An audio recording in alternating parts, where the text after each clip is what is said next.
We got David Cobb on with us right now, CBSSports.com, basketball analyst, a whole bunch else. David, we appreciate your time. Happy day one of Sweet 16. How are you? I'm feeling good. I've had a few days to recuperate from the insanity of the first weekend now. My confidence is still a little shot. You know, that first weekend can really make you feel like you don't know a whole lot. But I think we've got a good slate here over the next few days. And I think it should be a little bit calmer just in terms of the upsets and the unpredictability. I think the true basketball teams, the best teams in the country, might start to reveal themselves this week. Well, David, if you feel that way, how do you think the selection committee feels? Like, they're the ones that are deciding what number is next to what team name, right? So if you're picking this and that and you're getting it wrong, the way that I view the committee putting things like if they chose a number one, if they choose a lower seed, then they think that team's going to beat the team with the higher number next to them. So I would think the committee might feel a little worse than you do. That's true. And then you got Texas A&M making quite a run through the NIT as well, out to prove that perhaps they should have been included. So it's a difficult time of year. But you know what? This is what it's all about. This is why we love college basketball, is the unpredictability of it. Your first grader can sit there and pick the games based on which mascot he likes the best and make you look dumb, even if you've been watching college basketball all season. So that's why they call it March Madness, and it has certainly delivered thus far. It definitely has, David. And one thing that I think that is shocking to a lot of people, especially around here, is that Arkansas is the last SEC team still alive and the only one to make it to the second weekend of the tournament. So how shocking was that to you, especially with how well the SEC kind of seemed to represent itself throughout the season? I mean, I the more I've thought about it, the more I think that Kentucky's loss to St. Peter's might even be a bigger upset than UMBC beating Virginia in the first ever 16 versus 1. And for just the seedings, that one will always have, I think, maybe a higher place in history the first time that ever happened. But if you really look at the way Virginia plays and how they slow it down, they play a style that is conducive to potentially being in a close game late. Now, granted, UMBC just ran them over in that game. It was actually kind of a blowout a few years ago. But I don't know. I mean, I think maybe give it a couple more weeks with a little more time to reflect on it.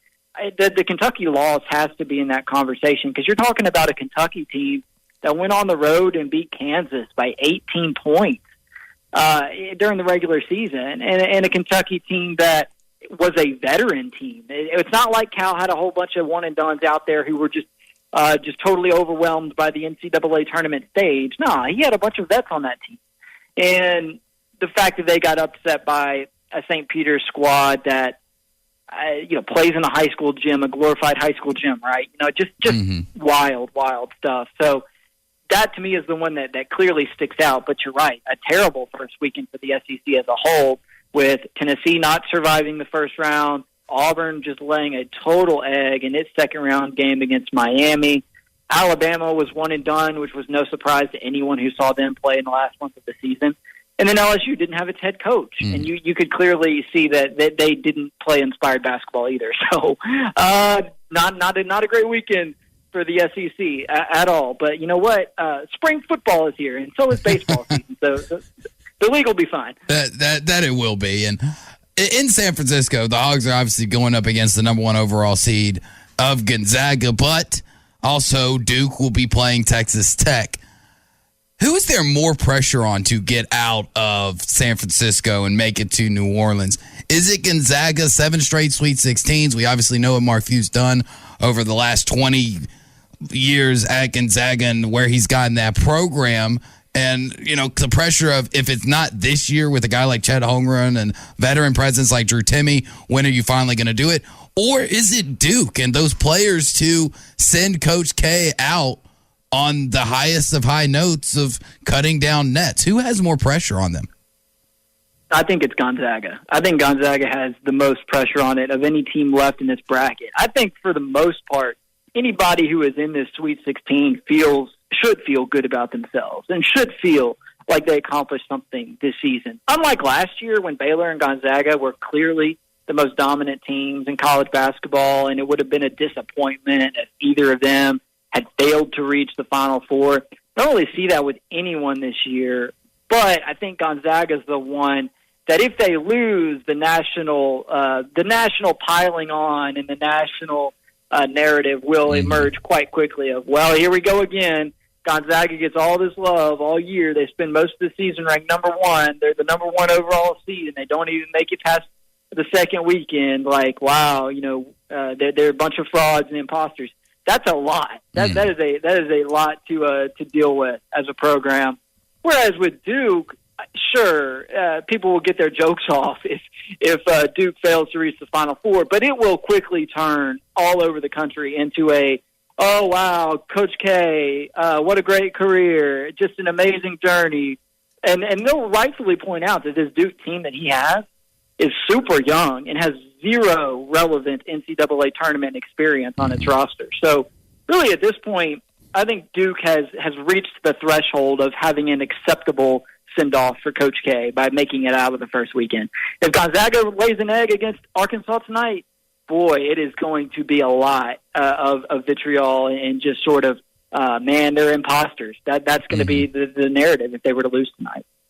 One way for Arkansas to do that, we had a caller a few moments ago talk about how Gonzaga is so good on the fast break, and they've been involved in some track meets in the West Coast Conference. I mean, games where you get over 100, the opponent gets over 80, and you still blow them out. Now, Memphis put up 78 in the last game, and that's the most points allowed by Gonzaga in a long, long time, probably about a month and a half worth. I'd like to see Arkansas slow Gonzaga down, but I just have a feeling that they're going to need to keep up with them in some ways when it comes to scoring. I think a good defensive game against Gonzaga is keeping them in the low to mid 70s. I think that's realistic for this Arkansas team. I'm just wondering how Arkansas gets to 76. Yeah, I think Arkansas is at its best when it goes fast and plays up tempo and gets up and down the floor. But boy, that New Mexico State game was a different animal. That was a clunker. Difficult to watch, yeah, ugly, absolutely. So, I don't know. Part of me wants to say, Arkansas should try and slow Gonzaga down, keep Gonzaga out of the 80s. I don't know if you can, though. I don't know if that's even possible. I think Gonzaga is really good at dictating the tempo, dictating the pace, playing the way they want to play and doing it pretty well. And I think Arkansas has the athletes to match it. I mean, the question is whether or not they have the depth to match it. Because against New Mexico State, I think Likes played 7 or 8 minutes, but after that, it was really just a 6-man rotation. So, do they have the legs to keep up with Gonzaga for 40 minutes? Because Gonzaga does rotate more players in and out. That's a question I have. But I think Arkansas is at least fairly well equipped, athletic-wise, and just with the pace they typically play, to get up and down the floor with Gonzaga. It just for Arkansas, it's like, hey, can you hit enough outside shots? And can people other than J.D. Note hit you with a spark from the outside so that when you are playing in transition, you're able to kick out sometimes and get some open looks from the three-point range with 20, 25 seconds still on the shot clock. Mm-hmm. And other games going on this weekend or today and tomorrow still have, I think, four double-digit seeds. You've got Michigan going tonight against Villanova. Tomorrow, St. Peter's versus Purdue. And then an 11 versus 10 in Iowa State and Miami. Out of the 4 double digits teams, which one would you – I'm not going to ask you to put money down on any of it because that's a lot to ask. Which one do you think you'd have the most faith to make it to the weekend and to the Elite Eight? I mean, obviously Miami and Iowa State, one of them has to do it. So – out of those 4, kind of which one do you have faith to continue their journey through the NCAA tournament? I think I'll roll with Miami. It's been awesome to see St. Peter's do this and would love to see them beat Purdue. It would just be amazing to see a 15 seed reach the Elite Eight for the first time. So in terms of what I want to see St. Peter's beat Purdue.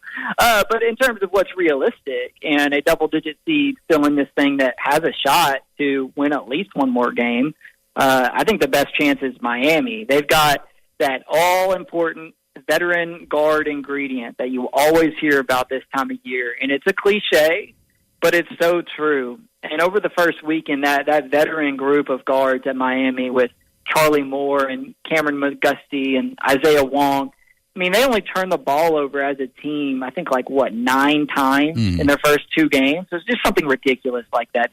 I'd have to double-check it, but it's really an insane number in terms of the lack of turnovers. And Iowa State's a really good defensive team. Iowa State struggles to score, though. And so I think Miami's got the guards to withstand Iowa State's defense, and I don't think Iowa State's going to have the firepower offensively to keep up once Miami starts running.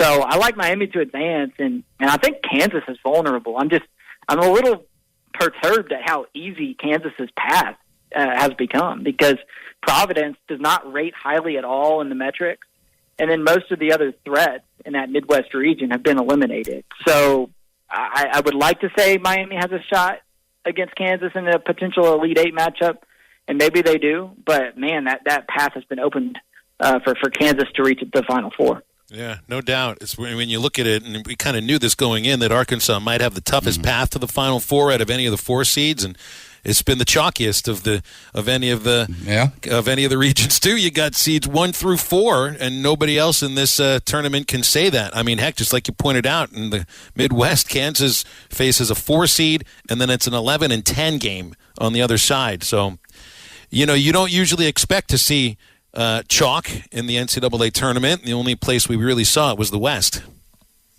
Yeah, it's funny how that works out for Arkansas. Unfortunate, obviously, that Memphis couldn't get it done, and you'd end up with a bit more of a favorable matchup here. But you know what? I flash back to last season and Elite Eight game, Arkansas going up against Baylor, a team that went on to win the national title. And Baylor kind of kept Arkansas at arm's length in that game, but Arkansas competed throughout that game. They were not overmatched or somehow an inferior team. That certainly wasn't the takeaway in that moment. And I kind of expect that same thing to transpire tonight. I think Gonzaga's more talented. I think Gonzaga should win, but Muss knows how to motivate his guys, and they've really gotten a lot better over the second half of this season, even if they didn't really have to show it against Vermont or New Mexico State. I think this Gonzaga team plays a style that might bring out the fun Arkansas again, and I'm not predicting an Arkansas straight-up victory, but when we did our expert picks for this weekend, I did pick Arkansas to cover the spread, and that was largely out of respect for how they handled themselves in a similar spot against Baylor last season. Real quick, David, real quick, maybe 30 seconds. Last 5 years, number 1 seed has won the tournament. Do they make it in 6 this time? Yeah, I'm rolling with Arizona. They were my pick to win it originally. I got a little spooked by the way things went against TCU, but the Wildcats have been really, really dang good all season long. So I'm rolling with the Arizona Wildcats, still sticking with my original pick. David, you do great work on CBSSports.com. We appreciate you joining us on Halftime when you do. Thank you. It's that time of year as college basketball takes center stage with the tournament finally upon us. If you're looking to wager this year, BetOnline is the number 1 spot for all your updated odds and info, along with great contests, including the bracket contest, where you can have a chance to take home the top prize. Head over to the website or use your mobile device to sign up today and receive your 50% welcome bonus on your first deposit. Just use our promo code BELIEVE to get started. That's BLEAV. BetOnline is your continued source for all your sports wagering needs, including live betting and your favorite Vegas casino games. BetOnline, where the game starts.